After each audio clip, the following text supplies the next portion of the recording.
welcome to Paper Cuts with Colleen. As you can see, I've got my pipe, my professorial cable knit sweater, and my large dictionary-looking book, and we are here to talk about how to approach collage. And now, you will see my world-famous Colleen McCullough, and it does a mime in a box.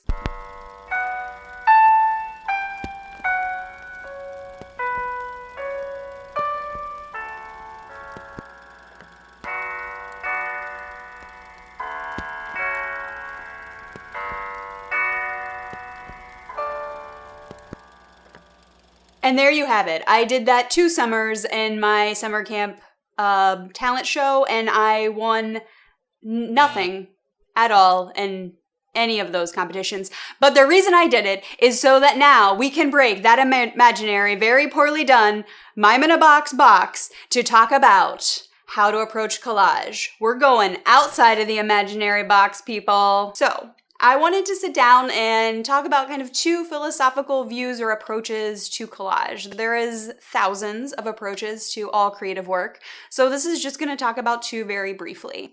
One way that people approach collage is to have a very direct concept or message that they're trying to convey when they sit down at the table and work on something. They can gather very specific materials, books, magazines, clippings that they found that really work to contribute to that message. And then the collage that they're making has a very defined message that they're hoping to get across. That is a very valid and excellent way of approaching collage. That is a little bit different, however, than the way I personally approach my collage practice. So in my practice, I tend to be quite fluid. I'm not as direct or conceptual in the way that I sit down at the table.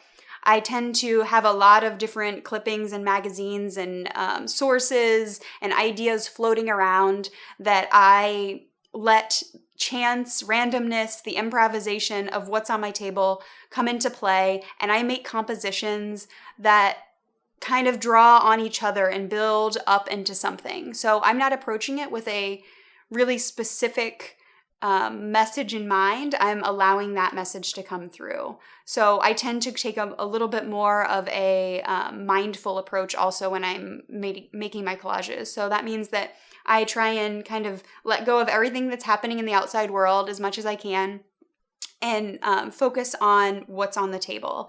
Of course, unconsciously, those things always seep in and tend to come across in my work, but that's not something that I sit down with the intention of on a day-to-day basis. So one thing I really encourage is play and practice and see which way works best for you. See which way you're drawn to the most, and that can be a really great way to help start a process of developing a practice that you really feel satisfied with. So there you go. Those are some quick thoughts on how to approach collage. If you want to see some of my work, feel free to check it out online. It is everywhere. And you can also check out my Patreon page. If you like what I'm doing and want to support it, it would be much appreciated. So I hope you have a great day. Bye.